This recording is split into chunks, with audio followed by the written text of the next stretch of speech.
ओम शांति 4/5/2024 प्रातः मुरली। ओम शांति। बाप दादा मधुबन। बाबा आज कह रहे हैं, मीठे बच्चे, बाप जो सुनाते हैं वो तुम्हारे दिल पर छप जाना चाहिए। तुम यहाँ आए हो सूर्यवंशी घराने में ऊंच पद पाने, तो धारणा भी करनी है। मीठे बच्चे, बाप जो सुनाते हैं वो तुम्हारे दिल पर छप जाना चाहिए। तुम यहाँ आए हो सूर्यवंशी घराने में ऊंच पद पाने, तो धारणा भी करनी है।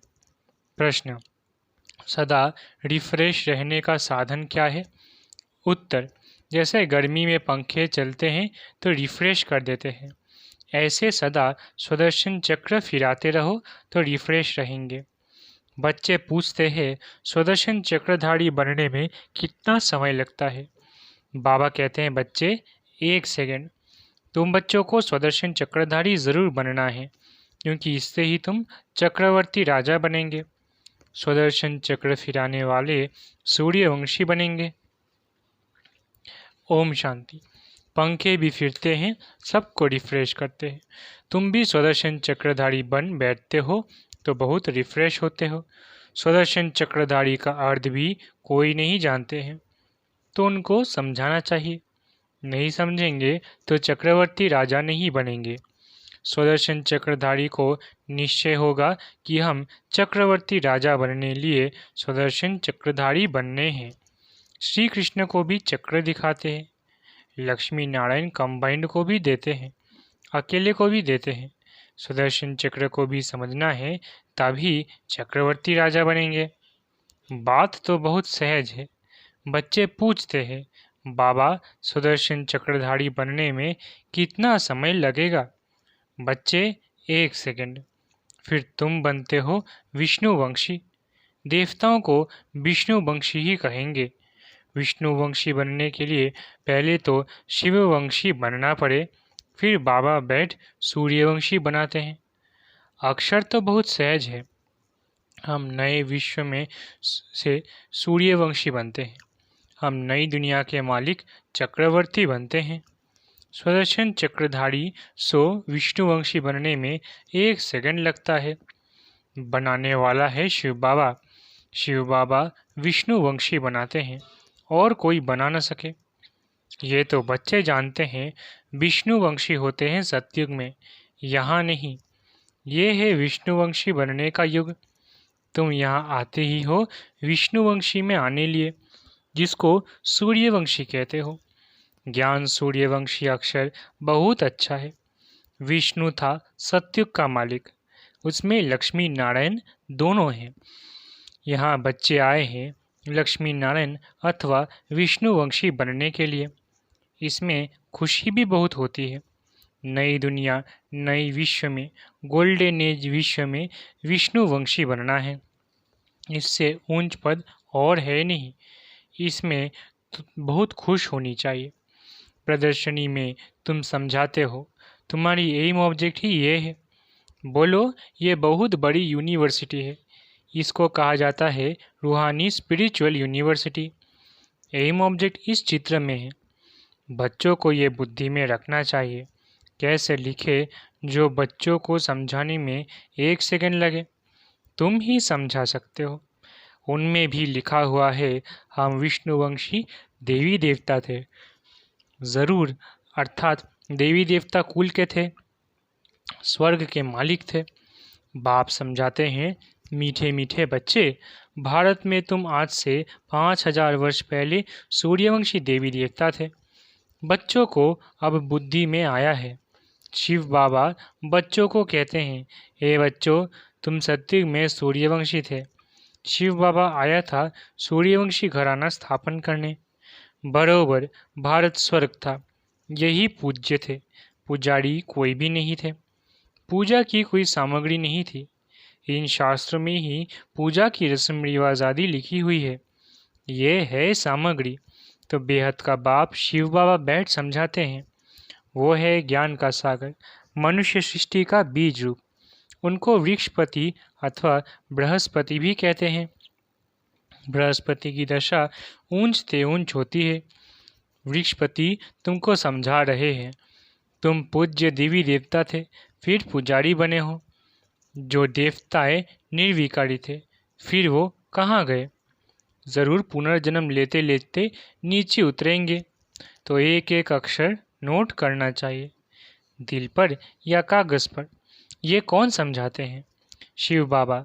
वही स्वर्ग रचते हैं।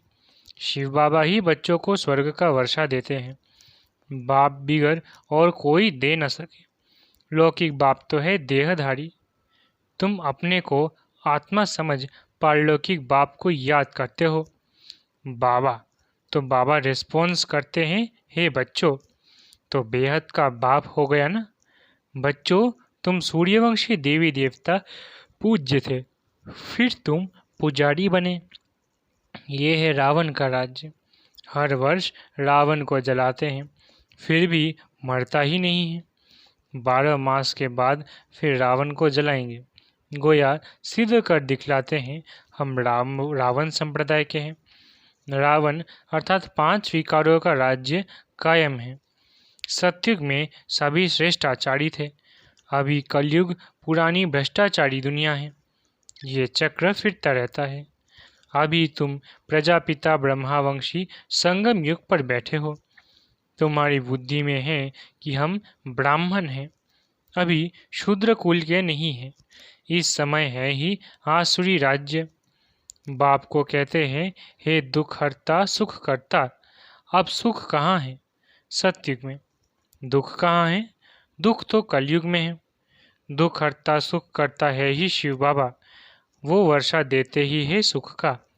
सतयुग को सुखधाम कहा जाता है। वहाँ दुख का नाम नहीं। तुम्हारी आयु भी बड़ी होती है, रोने की दरकार नहीं। समय पर पुरानी खाल छोड़ दूसरी ले लेते हैं। समझते हैं अब शरीर बूढ़ा हुआ है।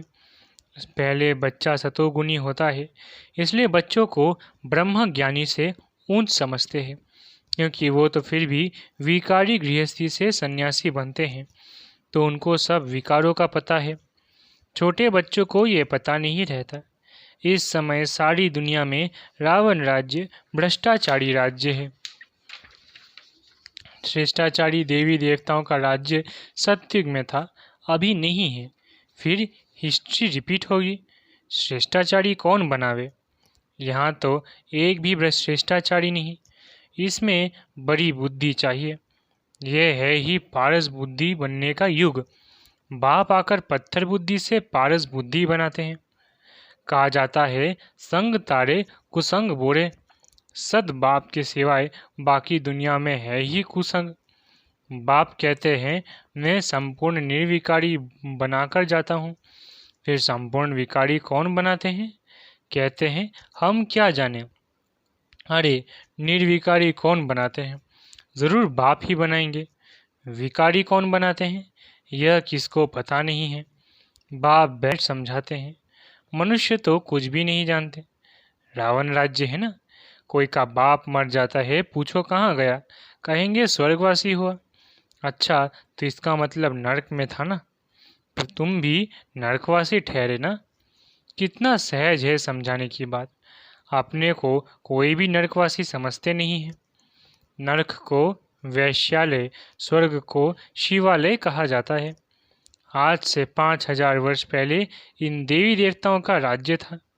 तुम विश्व के मालिक महाराजा महारानी थे, फिर पुनर्जन्म लेना पड़े। पुनर्जन्म सबसे जास्ती तुमने लिया है। इनके लिए ही गायन है, आत्माएं परमात्मा अलग रहे बहुकाल। तुमको याद है, तुम पहले पहले आदि सनातन देवी देवता धर्म वाले ही आए हैं। फिर 84 जन्म ले पतित बने हो। अब फिर पावन बनना है। पुकारते भी है ना, पतित पावन आओ। तो सर्टिफिकेट देते हैं कि एक ही सदगुरु सुप्रीम आकर पावन बनाते हैं। खुद कहते हैं, इसमें बैठकर मैं तुमको पावन बनाता हूँ। बाकी 84 लाख योनियाँ आदि है ना, है नहीं। 84 जन्म है। इन लक्ष्मी नारायण की प्रजा सतयुग में थी, अब नहीं है। कहाँ गई? उनको भी 84 जन्म लेना पड़े। जो पहले नंबर में आते हैं वही पूरे 84 जन्म लेते हैं। तो फिर पहले वह जाने चाहिए। देवी देवताओं की वर्ल्ड की हिस्ट्री रिपीट होती है। सूर्यवंशी चंद्रवंशी राज्य मस्ट रिपीट। बाप तुमको लायक बना रहे हैं। तुम कहते हो हम आए हैं इस पाठशाला व यूनिवर्सिटी में जहां हम नर से नारायण बनते हैं। हमारी एम ऑब्जेक्ट यह है, जो अच्छी रीति पुरुषार्थ करेंगे वही पास होंगे। जो पुरुषार्थ नहीं करेंगे तो प्रजा में कोई बहुत साहूकार बनते, कोई कम। ये राजधानी बन रही है। तुम जानते हो हम श्रीमत पर श्रेष्ठ बन रहे हैं। श्री श्री शिव बाबा की मत पर श्री लक्ष्मी नारायण व देवी देवता बनते हैं। श्री माना श्रेष्ठ। अब किसको श्री नहीं कह सकते, परंतु यहाँ तो जो आएगा सबको श्री कहेंगे। श्री फलाना। अब श्रेष्ठ तो सिवाय देवी देवताओं के कोई बन नहीं सकता। भारत श्रेष्ठ ते श्रेष्ठ था। रावण राज्य में भारत की महिमा ही खलास कर दी है। भारत की महिमा भी बहुत है तो निंदा भी बहुत है। भारत बिल्कुल धनवान था, अब बिल्कुल कंगाल बना है। देवताओं के आगे जाकर उन्हों की महिमा गाते हैं। हम निर्गुण हारे में कोई गुण नहीं।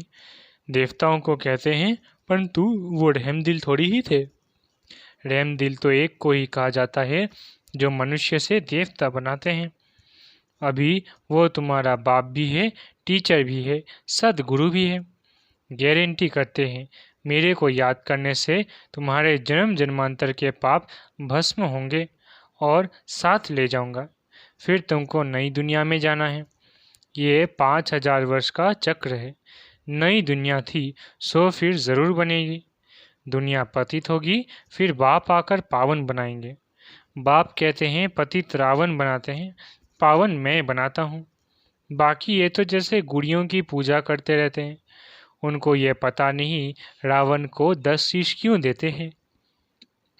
विष्णु को भी 4 भुजा देते हैं, परंतु कोई ऐसा मनुष्य थोड़ी ही कभी होता है।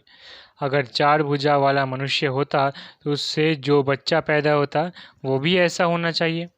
यहाँ तो सबको 2 भुजा है। कुछ भी जानते नहीं। भक्ति मार्ग के शास्त्र कंठ कर लेते हैं। उन्हों के भी कितने फॉलोअर्स बन जाते हैं। कमाल है। ये तो बाप ज्ञान की ऑथोरिटी है। कोई मनुष्य ज्ञान की ऑथोरिटी हो न सके।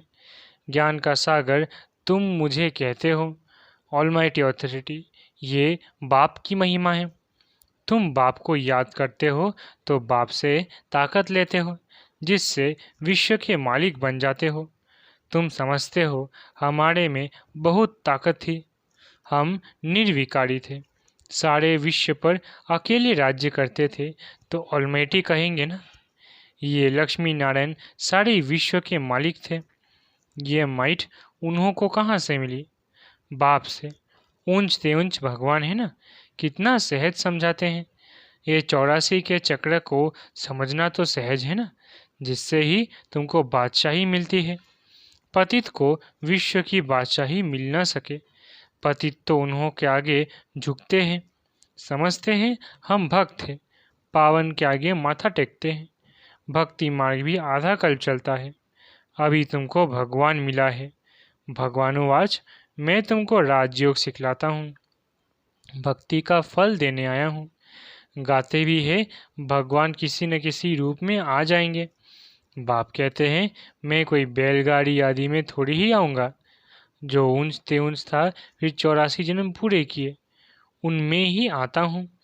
उत्तम पुरुष होते हैं सतयुग में, कलयुग में है कनिष्ठ तमो प्रधान। अभी तुम तमो प्रधान से सतो प्रधान बनते हो। बाप आकर तमो प्रधान से सतो प्रधान बनाते हैं। यह खेल है। इसको अगर समझेंगे नहीं तो स्वर्ग में कभी आएंगे नहीं। अच्छा, मीठे मीठे सिकिलधे बच्चों प्रति माता पिता बाप दादा का याद प्यार और गुड मॉर्निंग। रूहानी बाप की रूहानी बच्चों को नमस्ते। हम रूहानी बच्चों की रूहानी माता पिता बाप दादा को याद प्यार, गुड मॉर्निंग और नमस्ते नमस्ते नमस्ते। शुक्रिया बाबा। धारणा के लिए मुख्य सार। पहला, एक बाप के संग से स्वयं को पारस बुद्धि बनाना है, संपूर्ण निर्विकारी बनना है, कुसंग से दूर रहना है। दूसरा, सदा इसी खुशी में रहना है कि हम सुदर्शन चक्रधारी सो नई दुनिया के मालिक चक्रवर्ती बनते हैं। शिव बाबा आए हैं हमें ज्ञान सूर्यवंशी बनाने, हमारा लक्ष्य ही यह है। वरदान, विघ्नों को मनोरंजन का खेल समझ पार करने वाले निर्विघ्न विजयी भव। वरदान, विघ्नों को मनोरंजन का खेल समझ पार करने वाले निर्विघ्न विजयी भव। विघ्न आना यह अच्छी बात है, लेकिन विघ्न हार न खिलाए।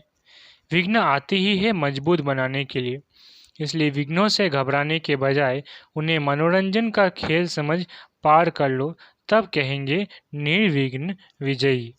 जब सर्वशक्तिमान बाप का साथ है तो घबराने की कोई बात ही नहीं।